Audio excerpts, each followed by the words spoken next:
Hello friends, today I am going to tell you about a training system which is same sensor trainer.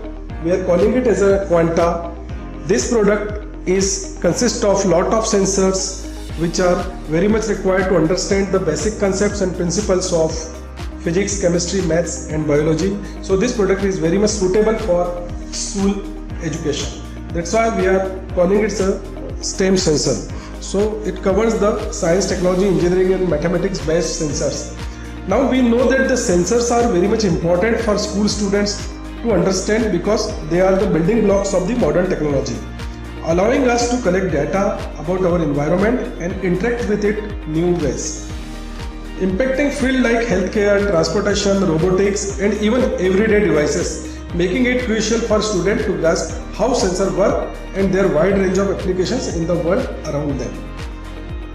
So these sensors are provided in the form of this kind of small boxes, or we can call it the small enclosures. So this can be fitted on this platform, and once the sensor is fitted here, you can draw its real-time characteristics and we can observe its study, how this is functioning with varying temperature or varying flame or varying light, varying motion. So external parameter, if your external environmental parameters are changing, the output you can observe on the screen how the output is changing and how that sensor is behaving with respect to the external parameters.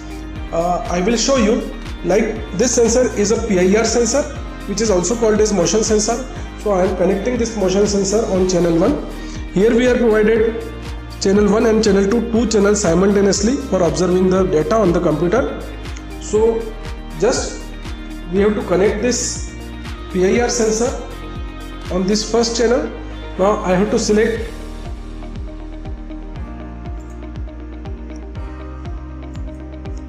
the motion sensor on the channel 1. Now I will start DAQ. So you can see now you can see on the sensor on the screen there is no motion. Now I'm putting my interference.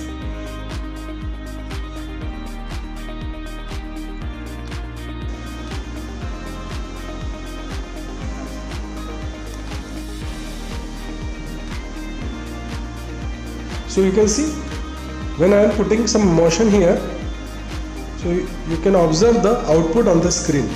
So I am waving my hand in front of this sensor and the output is displayed on the screen. Now this data can be recorded in the in this file in this computer, and you can use that database for further experimentation. Now I am connecting another sensor, second sensor. Now I am removing this first sensor from the channel 1. Now I am connecting some second sensor which is a light sensor on this second channel.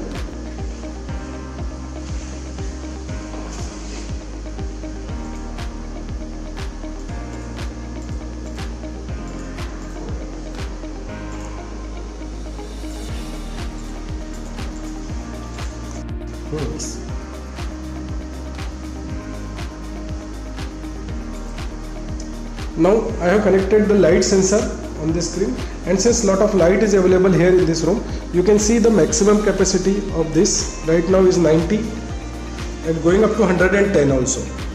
Now slowly what I will do, I will just block the light in front of this sensor. You can see the reduced graph. I am just blocking the light, so this reaches up to 0.1, 0.2, means all the radiations reduced. So the output of the sensor reduced and we can see the changes on the computer itself. So in this way we are providing lot of sensors like flame sensors, vibration sensor, magnetic field sensor, voltage sensors, current sensors and sound sensor. So we can do various experiments with the help of this training system which generate the interest for further study in engineering and other technical topics. Thank you very much.